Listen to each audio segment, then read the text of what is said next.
Shalom, shalom, shalom, mes bien-aimés. Demeurez bénis dans le nom puissant de notre Seigneur et Sauveur Jésus-Christ de Nazareth. Vraiment que la grâce du salut soit votre partage et mon partage.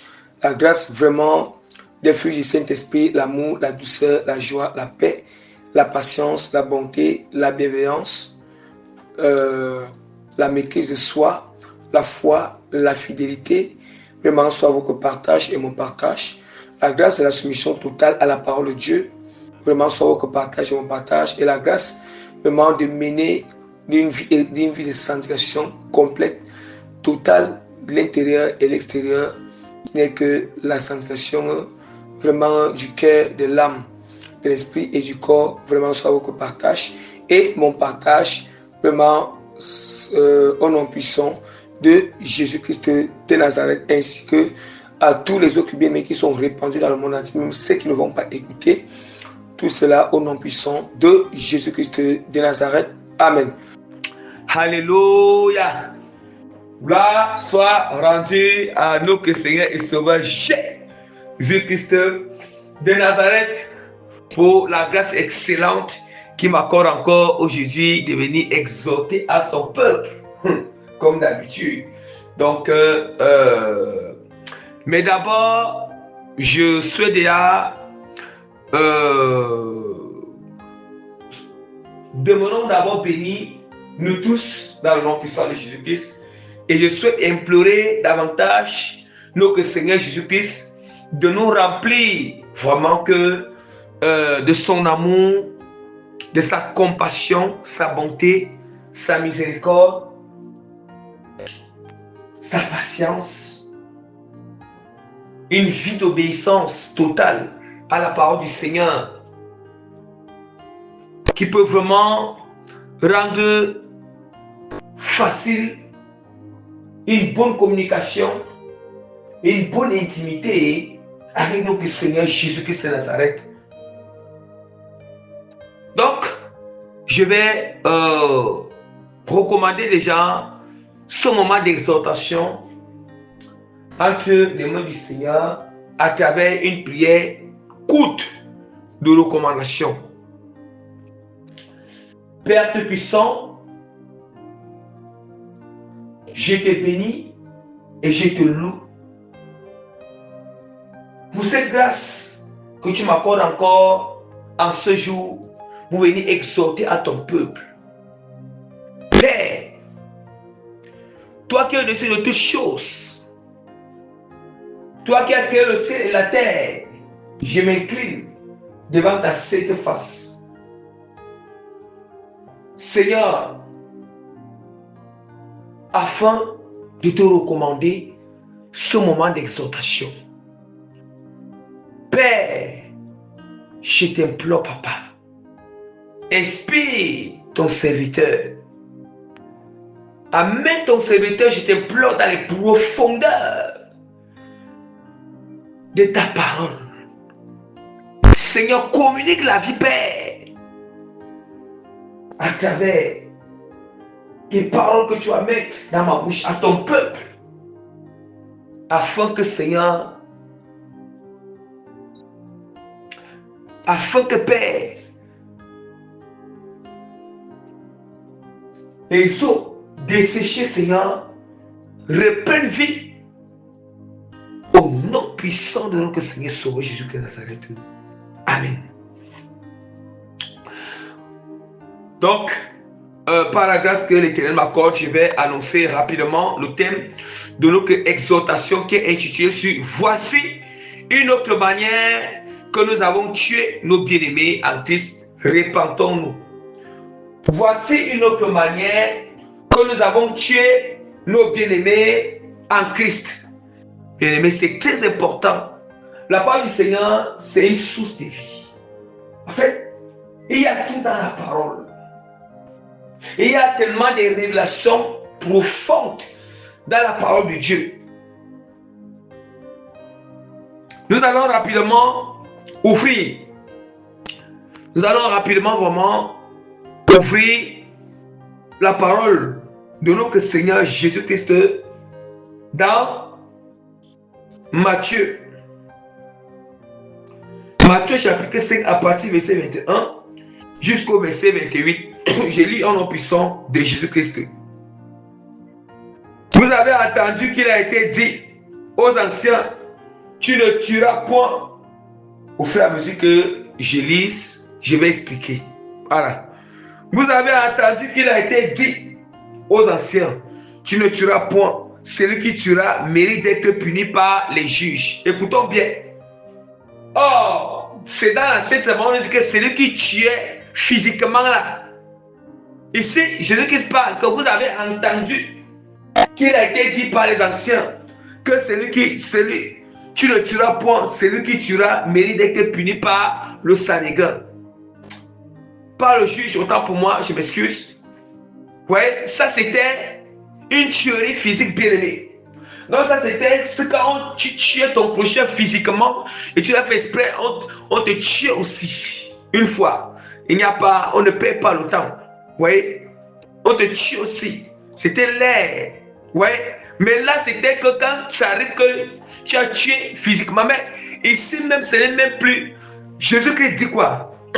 Mais avant de revenir dans ce passage, voilà pourquoi je dis que, mais moi je vous dis, quiconque se met en colère contre son frère mérite d'être puni par les juges. Ça veut dire quoi? Jésus-Christ nous montre que ici, ce n'est même plus que si quelqu'un tue physiquement, c'est là même qu'il a tué. Il avait commis le meurtre. Mais si quelqu'un se met en colère contre son prochain, il a tué. Contre son frère, il a tué bien aimé. Est-ce qu'on entend? Il a tué. Je vais vous prouver à A plus B, par la puissance du Saint-Esprit, que ce que j'ai dit, vraiment est révélé par le Seigneur. Allons-y.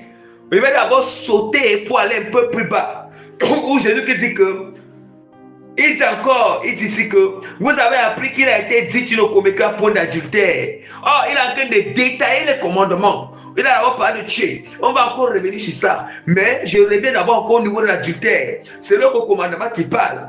Vous avez appris qu'il a été dit tu ne commettras point d'adultère. Vous voyez ici, dans l'Ancien Testament, c'était que si on couvre que vous avez commis l'adultère, vous avez couché sur le lit. Dans l'Ancien Testament, c'était que c'est quand vous couchez sur le lit maintenant que tu as commis l'adultère.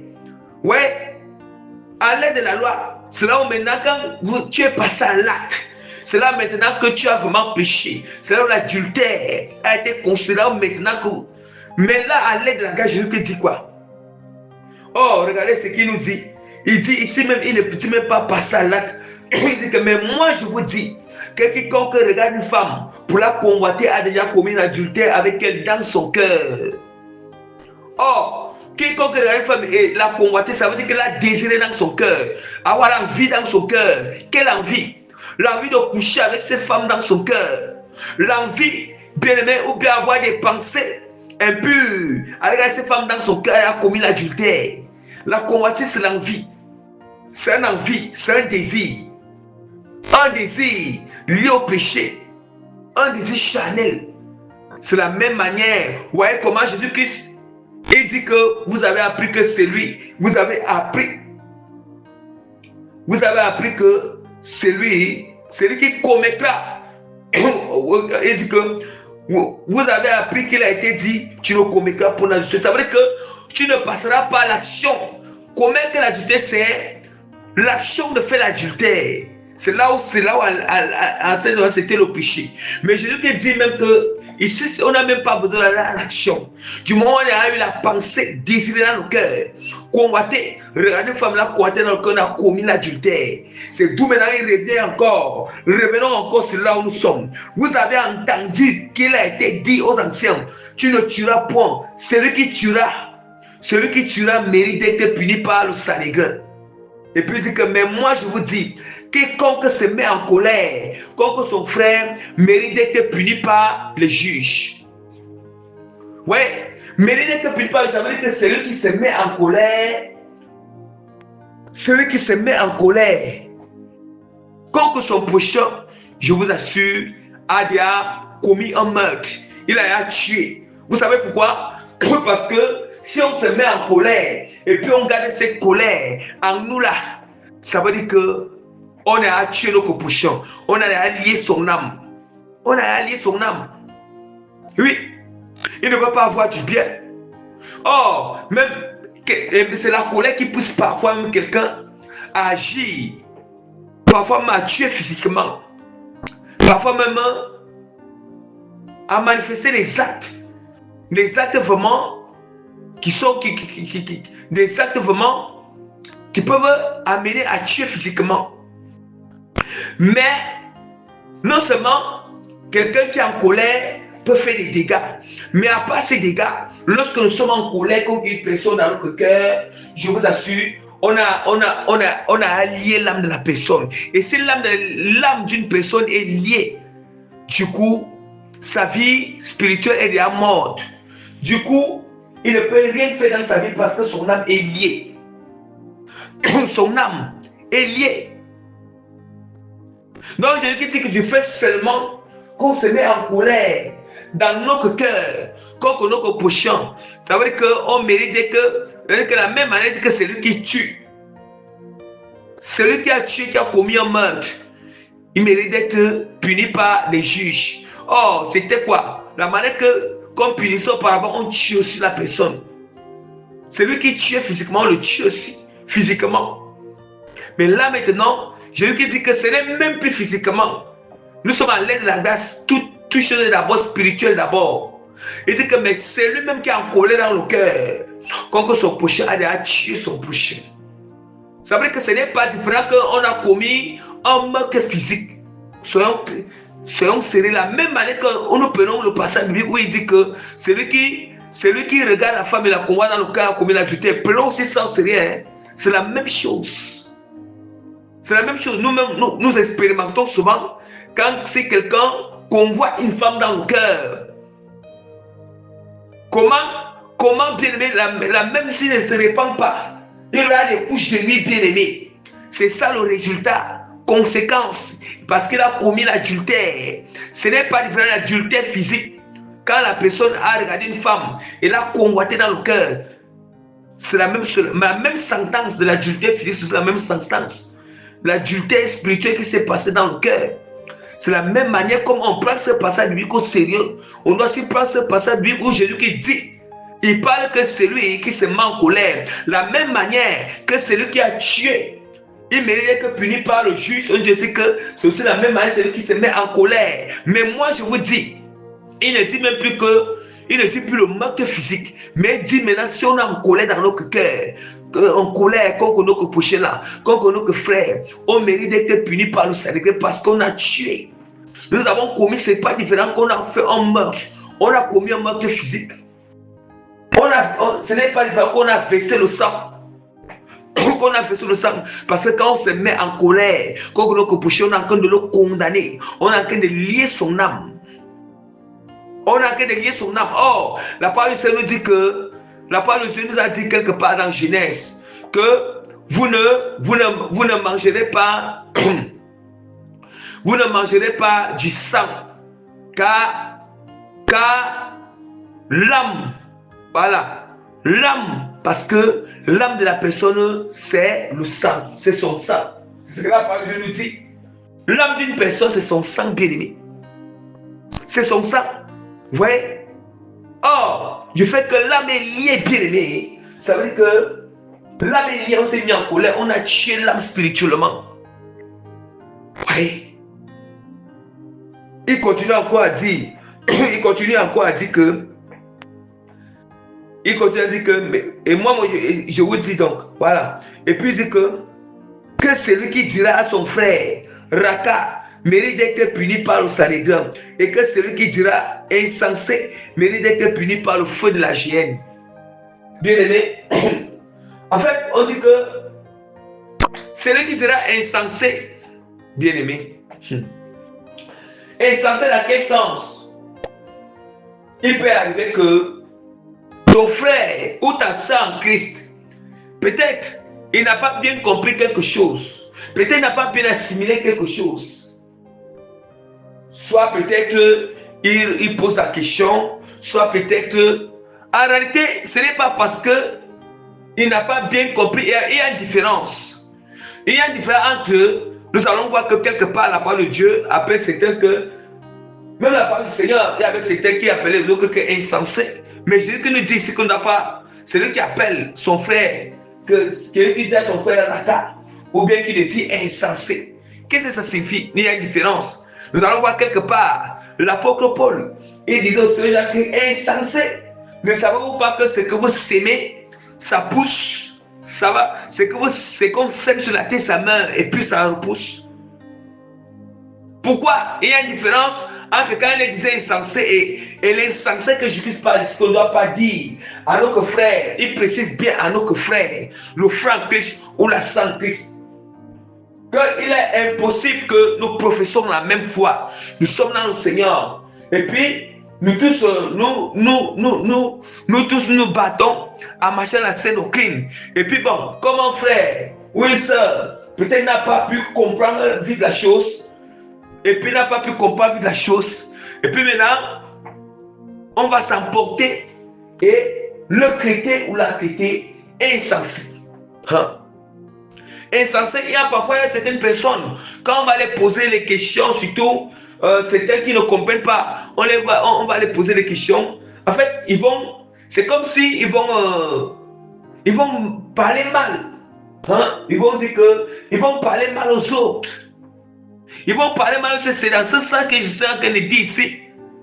Ce n'est pas parce que quand ils posent la question, mais c'est parce qu'ils ne comprennent pas. Ou bien si il peut arriver que notre frère, notre soeur a agi d'une telle manière ou telle manière. Peut-être qu'il n'a pas encore la connaissance. S'il agit comme ça, ce n'est pas parce que peut-être qu'il veut désobéir expressément au Seigneur. Ou bien il est rebelle au Seigneur. Ou bien qu'il est rebelle expressément. Il résiste à Dieu expressément. Non. C'est dans ce cas de termination, le chrétien est insensé. C'est là où, bien aimé, nous avons le chrétien insensé. Vous voyez ce genre de paroles, quand on les avance, alors que frère, alors que c'est en Christ, du fait qu'il reçoit cette parole et puis il est vraiment blessé, il est touché, on appelle qu'on l'a tué. Au point même où il y a certains cas, ils sont touchés, au point peut-être c'est arrivé vraiment que, comment dire, c'est arrivé peut-être même que sa vie spirituelle a essayé même de refroidir. Sa vie spirituelle même a essayé même de refroidir à cause de cette parole. À cause de cette parole. Vous voyez, c'est de ça ici que le Seigneur est en train de nous interpeller. Il est en train de nous interpeller. Mais là, c'est un cadre différent. C'est un cadre différent où vraiment, la parole du Seigneur traite. La parole de Dieu nous parle aussi d'insensés ailleurs. C'était une personne insensée. Mais là, c'est un cadre différent. C'est très différent. Là, c'est dans le sens que la personne, ils connaissent, ils font exprès, ils connaissent la vérité et puis ils font exprès. Ils veulent vraiment contester le Seigneur. Or, quand on dit qu'insensé, l'insensé, c'est une personne qui connaît la vérité, mais ne veut pas mettre en pratique. C'est une personne qui connaît la vérité, une personne qui connaît vraiment la parole, mais il préfère marcher selon ses propres voies. Ouais, il préfère marcher selon ses propres voies. Il préfère s'écarter des voies du Seigneur. C'est dans ce sens-là que la parole de Dieu appelle ce genre-là insensé. Voilà. Mais pas une personne peut-être qui n'a pas encore assez de connaissances, ou bien qui n'a pas bien compris la chose, ou bien qui n'a pas un bon. Et puis c'est un peu comporté bizarrement. Voilà. C'est un peu comporté bizarrement. Donc on voit un peu là. La parole du Seigneur continue encore à nous dire que. Et voilà pourquoi il dit que si donc la parole du Seigneur est très claire. Oui. La parole dit que si donc tu présentes ton offrande à l'autel et que là, tu te souviens que ton frère a quelque chose contre toi, laisse à ton offrande devant l'autel et va d'abord te réconcilier avec ton frère, puis viens présenter ton offrande. Nous comprenons qu'il y a quelque chose. Nous comprenons parce que, pourquoi vous comprenez pourquoi est-ce que Jésus-Christ vient clôturer avec ce passage? Parce que on a eu à avancer, parce que nous avons lapidé nos frères ou nos sœurs avec une parole qui est sortie de notre bouche. Une parole qui ne glorifie pas le Seigneur. Ou bien on s'est mis en colère. Du fait que je me suis mis en colère contre mon frère ou ma soeur, je dois aller m'arranger avec lui. Voilà, c'est très important. Sinon, Dieu, notre prière est vaine. Si du fait que j'ai avancé une parole, peut-être insensée ou une parole grossière, ou une parole grossière à mon frère ou ma soeur, vous voyez, à mon frère ou ma soeur, il faut que je parte, je dois aller me réconcilier. Je dois aller me réconcilier avec ces derniers ou ces dernières. Ou ces dernières. Parce que la parole du Seigneur est très claire. Est très claire que celui qui se met en colère, celui qui dit à son frère, qui traite son frère, qui dit à son frère insensé, ou bien une parole bizarre, a déjà commis le... En fait, donc ce n'est pas différent qu'il a tué physiquement. Oui. Parce qu'il a affecté son âme. Ici, l'aide de la grâce est purement spirituelle. Il a affecté son âme. Vous voyez? Il a affecté son âme. Or, quand l'âme est affectée, l'âme est blessée. Surtout une parole qui ne glorifie pas le Seigneur. L'âme est blessée. Or, quand l'âme est blessée, l'âme, si la personne n'est pas forte, il risque même affaiblir spirituellement. C'est ça. Sa vie spirituelle risque de mourir. Vous voyez? Il risque de mourir. Comprenons? Or, du fait qu'on passe réconcilier, on appelle ça, c'est comme je vois qu'on passe cette réconciliation amène la résurrection. La résurrection de l'âme de la personne. La résurrection du cœur de la personne. Est.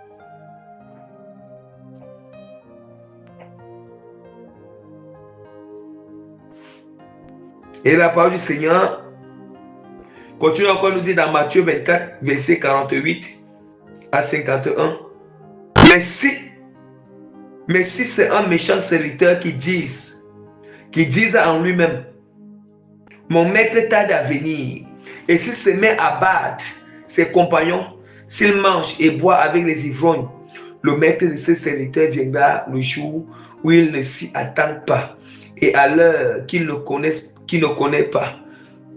Il le mettra en pièces et lui donnera sa part avec les hypocrites. C'est là qu'il y aura des pleurs et des grincements de dents. Le Seigneur est très clair. Si c'est un méchant serviteur qui dit en lui-même, mon maître est à venir, il se met à battre ses compagnons.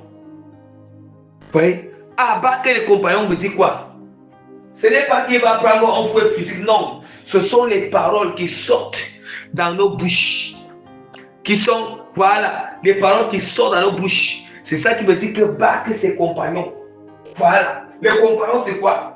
Les compagnons de service dans l'œuvre du Seigneur. Qui veut dire que battre les compagnons, parce que quand il y a certaines paroles, quand nous avançons certaines paroles, bien aimés, il vous assure, et surtout, vous voyez, il y a plusieurs cas. Il y a plusieurs cas où vraiment, où parfois on peut dire certaines choses du fait qu'il y a eu incompréhension. Ouais, du fait qu'on n'a pas compris l'autre. Ou bien du fait qu'on ne... Soit on n'a pas compris l'autre, soit vraiment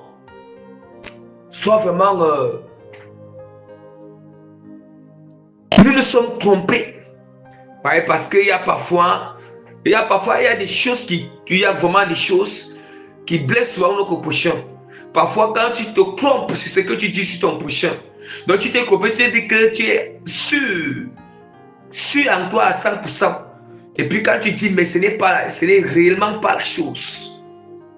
Et puis, cela vraiment, c'est, du fait que j'ai eu à parler, moi je suis sûr à 100%, mais ce n'est pas réellement la chose. c'est pas rêvé, je me suis trompé sur mon prochain, trompé sur ce que je pensais, trompé ce que je disais sur la personne, croyant que c'était ça étant sûr. C'est une manière que, parce que j'ai parlé ça devant la personne, c'est-à-dire que c'est une manière que j'ai battu mon compagnon de service. J'ai battu mon compagnon de service. Ou bien il peut arriver que, bon, je n'ai pas compris ce que la personne est en train de me dire. Ou bien ce que la personne est en train de faire. Et puis je me suis précipité, au lieu de poser la question à la personne, je me suis précipité selon ce que j'ai compris. Et c'est comme ça que aussi j'ai ouvert la bouche pour parler. Or, si ce que j'ai compris n'est pas ce que la personne a dit, du coup, moi, je vais parler ce que j'ai compris. Et si ce n'est pas ce que j'ai compris, ça sera vraiment, ça ne sera même pas, ça ne va même pas cadrer avec ce que la personne a dit. Et du coup, c'est aussi une manière pour dire que c'est battre encore davantage nos compagnons de service. Vous voyez? Battre nos frères ou nos sœurs en Christ qui est nos compagnons de service.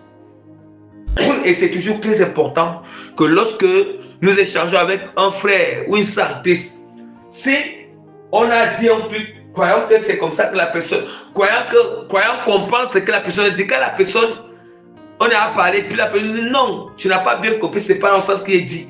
Il est impératif que nous demandons pardon à la personne parce que nous n'avons pas compris ce que la personne a dit. Il fallait que nous posions la question. Nous posons la question à la personne. Soit je ne comprends pas, ou bien vraiment, parce qu'il y a parfois, quand on écoute quelqu'un parler, une fois qu'on comprend la chose et qu'on sent que la chose nous impacte là, la sagesse c'est qu'on doit essayer même de reposer la question. Bon, je ne comprends pas, soit un peu plus clair, je ne comprends pas bien. Pour que la personne explique encore. Voilà, pour qu'on la personne explique encore. Dieu nous a donné toute la sagesse. C'est juste que c'est nous parfois qui ne voulons pas être attentifs au Saint-Esprit. C'est nous qui voulons mettre sur la chair devant. Voilà. La chair devant parfois. Bon, il y a aussi une autre manière, même il y a aussi une autre manière de lapider avec les paroles, de battre avec les paroles. C'est la même, il y a d'autres qui font exprès. Ouais. Ils font exprès. Et c'est vrai que même lorsqu'on n'a pas analysé la chose, on s'est trompé sur une personne, on s'est trompé vraiment sur la chose. Et puis on s'en rend compte que, hey, je me suis trompé. Il est toujours important de se repentir, même devant le Seigneur. Même face à la personne, c'est toujours très important. C'est toujours très important.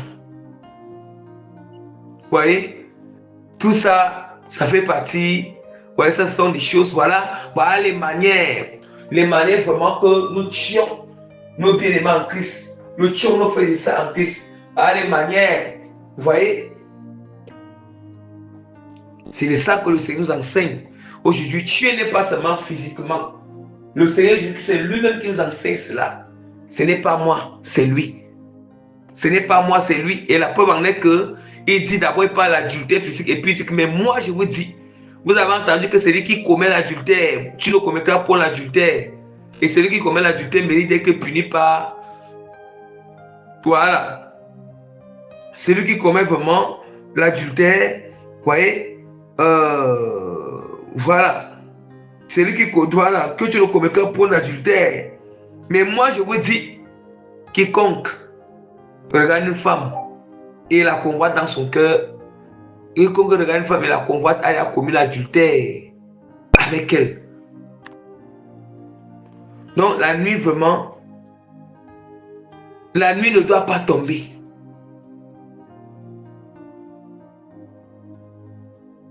Si quelqu'un se met en colère là,